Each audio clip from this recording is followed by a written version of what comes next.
Do I feel like hating?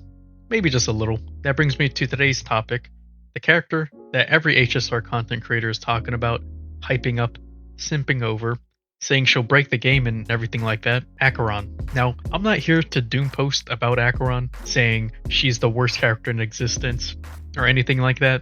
In fact, I think it's the opposite. I think she's a great addition to the game, and she creates a new way to play the game. However, I have two main problems that I would like to talk about today. Now, this probably isn't the first video that you've seen about Acheron, so I'll just give a quick TLDR of her kit. Her talent, she doesn't use energy. Instead, she has a stacking system, up to 9, where she gains a stack every single time an enemy is debuffed, up to a maximum of 1 per turn.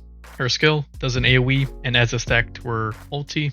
And then finally, her ultimate. This is probably where most of your damage is going to come from, if not all. Yeah, I forgot to mention that on her talent, it says during her ult, she'll reduce enemy toughness regardless of weakness type, and reduce all enemies all type res. And then finally, for traces, the one that I want to talk about is the Abyss. When there are 1 or 2 Nihility characters other than Acheron on the team, damage dealt by Acheron is increased. That brings me to the first problem that I have with her, team building. Now, team building with Acheron, in my mind, is her greatest strength, yet her biggest weakness, as of right now. Now, what do I mean by that? So, for starting with the benefits of Acheron, calling back to when I said she creates a new way to play the game, this is how. She doesn't really want Harmony supports. Instead, she's looking for Nihility supports. Now, the main thing about these supports, though, is that they need to apply a debuff. Okay, that's good. The only problem is that these DOT supports are more oriented towards a DOT playstyle / team, which Acheron does not want at all. So playing her with these DOT supports aren't very optimal. Instead, you're looking for Silverwolf, Pella, and Black Swan. So these supports work very well with her, obviously, as they reduce defense from the enemies. However, it doesn't feel like any of these are best in slot for her. For right now, they will get the job done. However, 2 of these are limited, so it might be a little bit hard to get these 2. At least Pella is a free-to-play option that is pretty easy to get. I've seen some people run Sparkle with it, but again, it's not very optimal. It does work, don't get me wrong, especially when you action advance Acheron forward, essentially doing the same thing of giving her another stack. But again, you're missing out on the bonus damage that you get from Nihility. And then to touch on the sustain that you want, you're probably going to look for Fu Xuan, or maybe even Fire Trailblazer.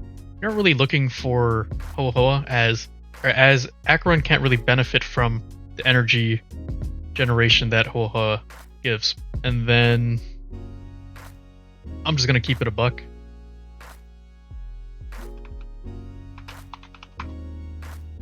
Yeah. In short, I think these 2 supports are relatively good with her, as Fu Xuan gives crit rate, which is really nice.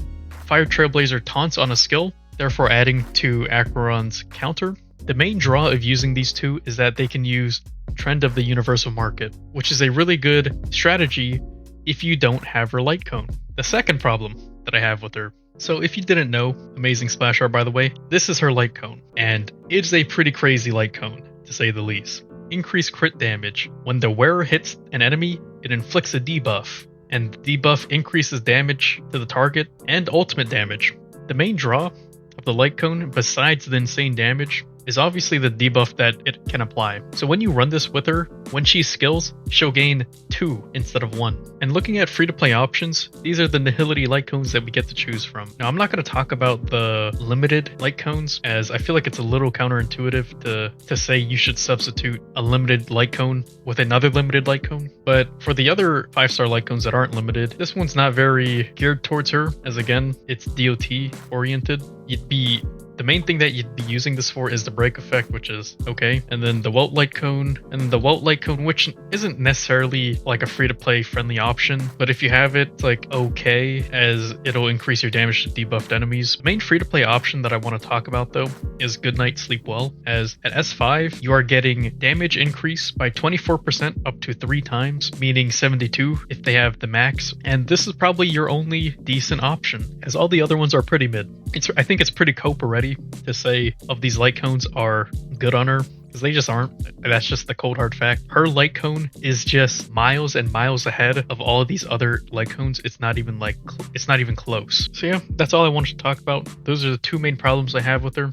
As a quick recap, I think team building with her is a little suboptimal. However, in the future, as more Nihility units that aren't DOT get released, the power will go up and her value will become a lot more. Kind of like Topaz with follow-up units or Kafka with DOT units. Acheron opens up a way for other Nihility units that aren't DOT to be a lot better. And then secondly, her light cone is very, very good, and you lose a lot of DPS if you don't use this light cone, if you don't have this light cone. I think it's somewhere in the ballpark of 30% DPS loss when compared to Good Night Sleep Well as 5, and I think that's the best option as a free-to-play, which is wild to consider. But yeah, that's it. Loach is a fraud.